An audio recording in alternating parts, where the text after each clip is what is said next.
ஒரு நிமிஷம் கண்ண மூடி எங்கேயுமே பார்க்காம யோசிச்சு பாருங்க. இந்த வருஷம் 79த் இண்டிபெண்டன்ஸ் டேவா இல்ல 80த் இண்டிபெண்டன்ஸ் டேவா? உங்களுக்கு தெரியாதுல்ல.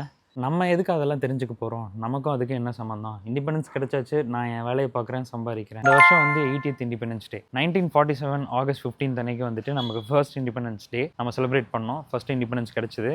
இப்போ வந்து நம்ம 80th 80வது வருஷம் இண்டிபெண்டன்ஸ் டே வந்து நம்ம இப்போ செலிப்ரேட் பண்றோம். 79 இயர்ஸ் கம்ப்ளீட் ஆயிருக்கு.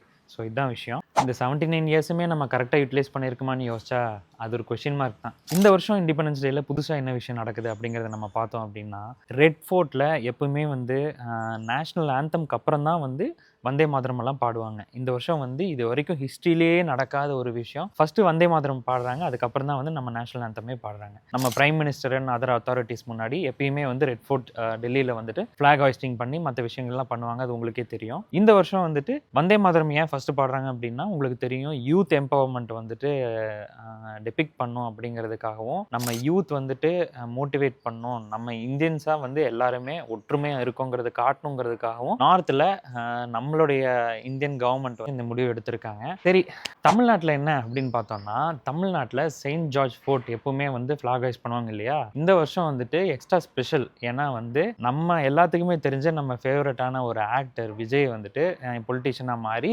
சிஎம்மாவே மாறிட்டாரு. இப்போ விஜய் தான் வந்துட்டு ஃபிளாக் ஹாய்ஸ் பண்ண போறாரு செயின்ட் ஜார்ஜ் ஃபோர்ட்ல. இந்தியாவுக்கு நடக்கிறது வேற, தமிழ்நாட்டை நம்ம வேறையா தான் பார்க்கணும். ஏன்னா தமிழ்நாட்டுக்கு உண்மையாலுமே ஃபர்ஸ்ட் இண்டிபெண்டன்ஸ் டேவே இதுதான் நான் சொல்லுவேன். இத்தனை வருஷம் நம்மளை ரூல் பண்ணிட்டு இருந்தவங்க எல்லாருமே என்னென்ன பண்ணாங்க, என்னென்ன வேலை பண்ணாங்கன்னு உங்களுக்கே தெரியும். ஸோ இந்த வருஷம் வந்துட்டு தமிழ்நாடு சீஃப் மினிஸ்டர் ஹாய்ஸ் பண்ற ஃபிளாக் நம்ம ரொம்ப ரொம்ப ப்ரைடோட சல்யூட் பண்ணி நம்ம இண்டிபெண்டன்ஸ் டே செலிப்ரேட் பண்ணலாம்னு நான் நினைக்கிறேன்.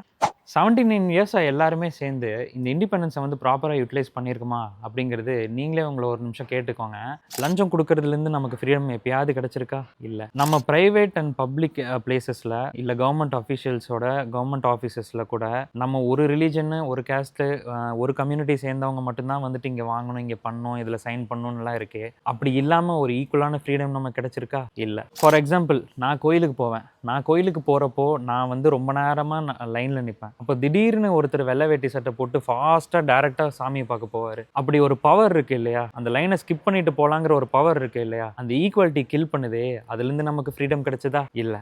இந்த மாதிரி உங்களுக்கு நிறைய ஃப்ரீடம் இல்லாத இடத்துலலாம் நீங்கள் நிறைய யோசிக்க தோணும். இந்த ஃப்ரீடம் எல்லாம் நமக்கு உண்மையிலுமே கிடைச்சிருச்சான்னு யோசிச்சு பாருங்க. தமிழ்நாட்டுக்கு இது ஃபர்ஸ்ட் இண்டிபெண்டன்ஸ் டேன்னு நான் சொன்னேன். உங்களுக்கே தெரியும் இதுக்கு முன்னாடி நம்மளை ரூல் பண்ணவங்கலாம் என்னென்ன வேலை பண்ணாங்க அப்படின்ட்டு. உங்களுக்கு நான் ஒரே ஒரு கொஸ்டின் தான் கேட்பேன். இன்னும் நெக்ஸ்ட் 10 இயர்ஸில் தமிழ்நாட்டில் என்னென்ன மாதிரி சேஞ்சஸ்லாம் வரணும்னு நீங்கள் ஆசைப்படுறீங்கிறத ஒரே ஒரு வேர்டில் கமெண்ட் பண்ணுங்கள். நம்ம எல்லாருக்கும் ஒரே தாட் தான் இருக்காங்கிறத நம்ம பார்க்கலாம்.